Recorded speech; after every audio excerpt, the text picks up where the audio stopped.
Guided meditation is, for so many people, the best way to truly gain benefit in your response to personal challenges. As you invest and bring your own experience to the guided meditations, you'll give yourself the best chance to change long-standing patterns from suffering toward a state of well-being, peace, and healing. It's important to put yourself in a comfortable body position in a private space where you're not disturbed. Turn off your phone and be ready to really be alert.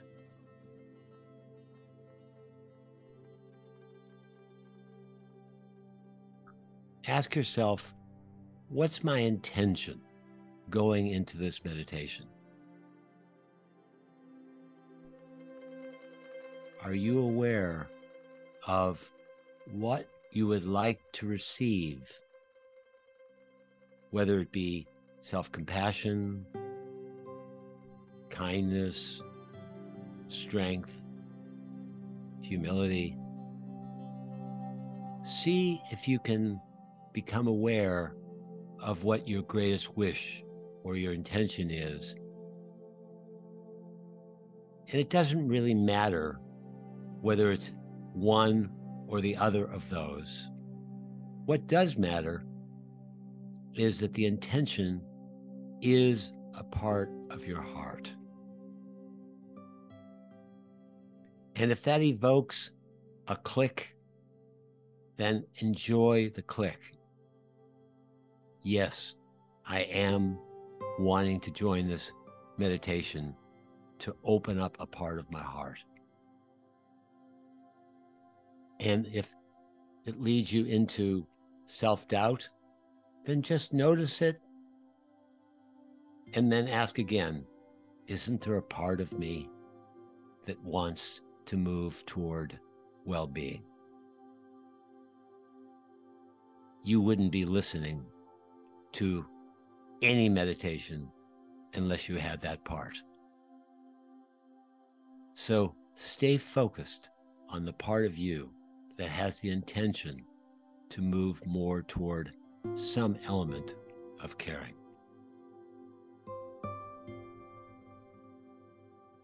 And then ask the question, what is my most difficult emotion that I'm facing now or near now? That's such a great starting point, because wherever you're feeling free and good and peaceful and strong doesn't need any help. The only thing that needs help is where you're challenged. It's not out of being morose. It's out of being courageous. It's out of being humble. It's out of being honest that you're asking, what is your number one most challenging emotion? Because you want to grow, because you want to find a way to support either that challenging feeling or perhaps it's a challenging situation. And let that awareness of the feeling or the situation be as clear and as crisp all the way through, and not be distracted by the words that are being spoken.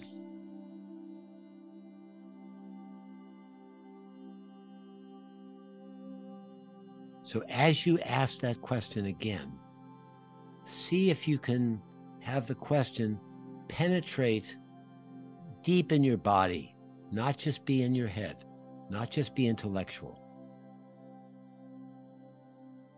You're looking for clues and cues and sensations when you ask, what is the most challenging emotion?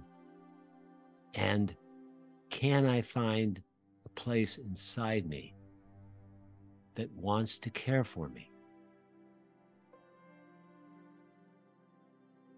And as you penetrate into a deeper layer of yourself, realize that that observer can guide you to be in your body and really ask, what's challenging And would I rather care for myself, or would I rather give myself a hard time?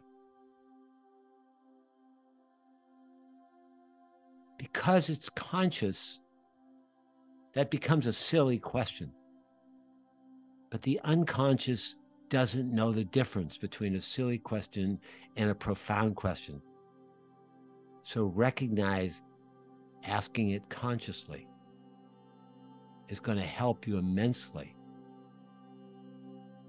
because it's going to guide you to the obvious. Of course, I want to care for myself.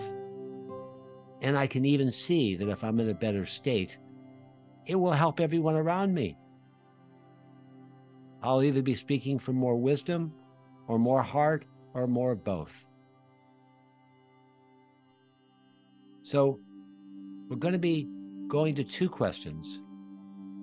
The first one is, how are you doing inside yourself? And you're gravitating toward whatever isn't a state of well-being. But you start to fall, at least in like, if not love, in the question of how are you doing, because implicitly it means that you care. You care enough to ask. Remembering and seeing around you, this is not the common way people interact with each other to say, how are you doing inside yourself? They might ask, how are you? Looking for good or fine. This is different. This is like a MRI scanning your body and really being interested. And it may sound simple and trivial, but it's so rarely a lifestyle. It's frequently not even a vacation. So appreciate that you're taking a few moments just to start off by seeing that you're interested in how you are. You're not looking for a story. You're not looking for a lot of content. You're looking for an emotional state, like empty or frustrated or impatient or meaninglessness or agitation, anger, helplessness. That list probably sounds like a downer, but what it is a form of pregnancy where you see a potential birth that hasn't happened because the need is frustrated, which has left you in all those states. All of those states are frustrated needs. So as you're asking how you're doing and you're focusing on the challenging aspects, you're wanting to give birth to where you're hurting, to where you're suffering. And by asking this question, you're opening up all the possibilities.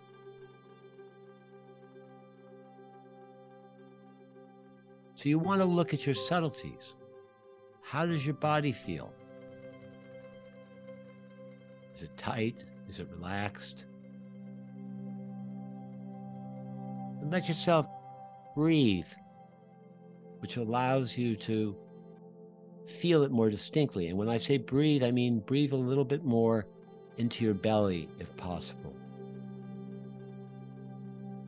And notice, are you motivated or unmotivated? Maybe you're starting off with only a little bit of motivation, or maybe you're quite committed to want to discover how you are and getting to the second question, which is going to deepen it further. So notice, are you high energy or low energy? Are you judging yourself or accepting and peaceful? Are you inspired or are you empty or neutral? And whatever other description you would give, just accept it. Treat it as if it's your precious awareness of what is real. It's important. And the reason why is that it's one of the few ways we can guide and support ourselves by addressing what isn't fulfilled. And especially with staying aware and finding that place inside us that wants to care. The amazing partnership. Awareness of what's challenging and finding a place that wants to care. Almost none of us were taught this. And if we're not in touch with how we are, how can we possibly support ourselves? And the answer is we can't.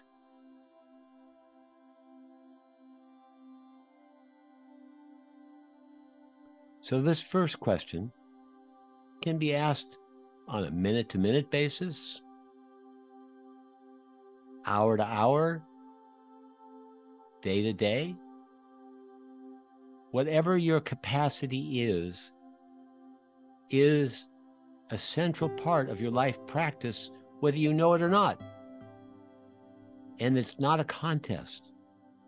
It's not a competition. Just notice how much you aspire to ask and check in with yourself. How are you really doing?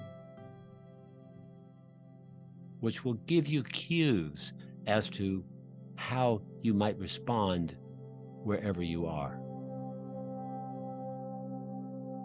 If we pay attention closely, we're going to see that none of us are the same all the time, even though it's common for people to appear the same. So let yourself savor your awareness of sensing the experience of where you are.